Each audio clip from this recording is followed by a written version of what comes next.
Olá, nossa aula de hoje é de português, página 33. Coloque a data e acompanhe a leitura comigo. Atenção ao consumo. Texto 1, número 1.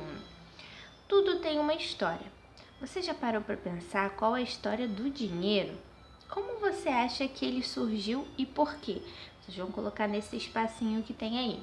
Como que vocês acham que surgiu e por quê? História do dinheiro. Já imaginou como seria a vida sem o uso do dinheiro? Estranho, não?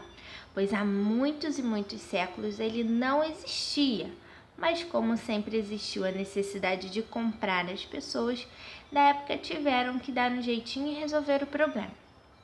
A primeira solução foi fazer trocas. Então, se uma pessoa tinha colhido muitas frutas, mas precisava de cortes de tecido para fazer roupas, partia à procura de quem estivesse interessado nas frutas, mas também tivesse tecido para fazer a troca, por exemplo. Esse é um sistema de comércio chamado também de escambo. Então, esse sistema de troca, também conhecido como escambo.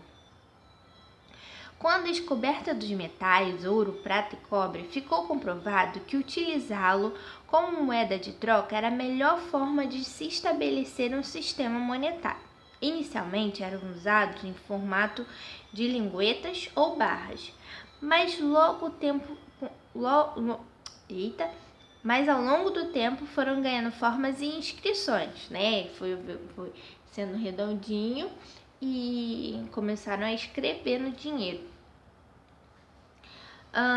O dinheiro no Brasil. Também no Brasil, por muito tempo vigorou o sistema de trocas, principalmente na época em que havia grande produção de açúcar, fumo e algodão.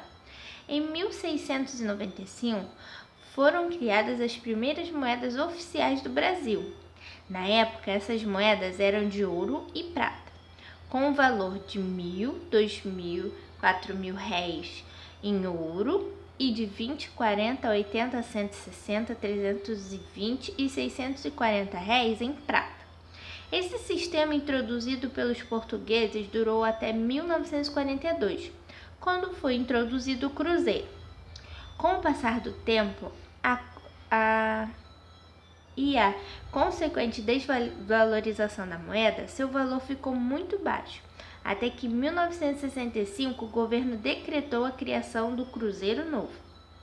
Esse processo de desvalorização da moeda no Brasil ainda persistiu por algum tempo, e o governo teve que fazer outra intervenção para que a moeda não perdesse totalmente o valor.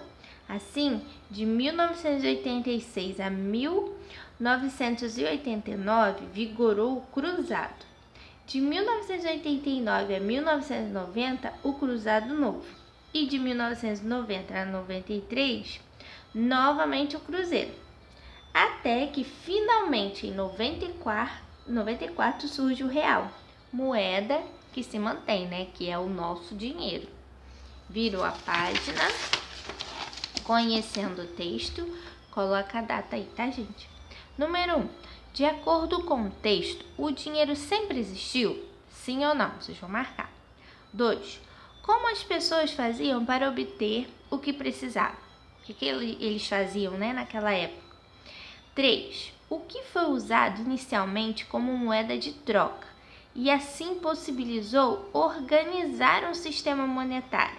O que eles usaram na época, né, para fazer essa moeda, esse dinheiro? Foram 3 materiais. A dica. 4. De acordo com o texto, que produtos eram utilizados nos sistemas de trocas brasileiros? Aí lá no Brasil tinha 3 produtos, né, que eles trocavam. Quais eram esses? Que moedas o Brasil já utilizou? Todos os nomes das moedas vocês vão colocar aí no número 5. Qual é a moeda utilizada atualmente no Brasil? Qual o nome do nosso dinheiro atualmente?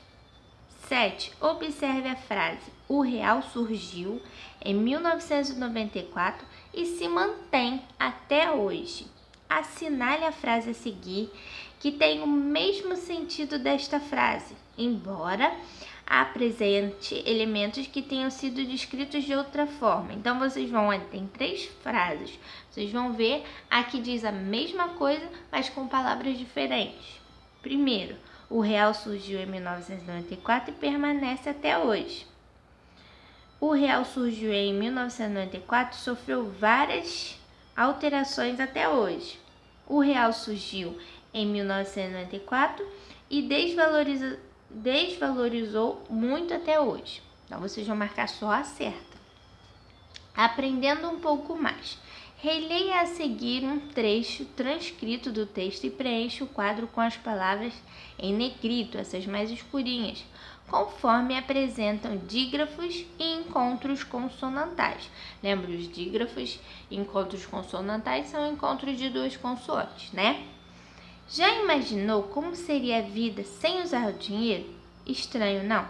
Pois há muitos e muitos séculos eles não existiam. Mas como sempre existiu a necessidade de comprar, as pessoas da época tiveram que dar um jeitinho e resolver o problema. Então, vocês vão botar em um lado os dígrafos, né? No quadradinho do dígrafo. E nos encontros consonantais, vocês vão botar as palavrinhas que são encontros consonantais. Facinho.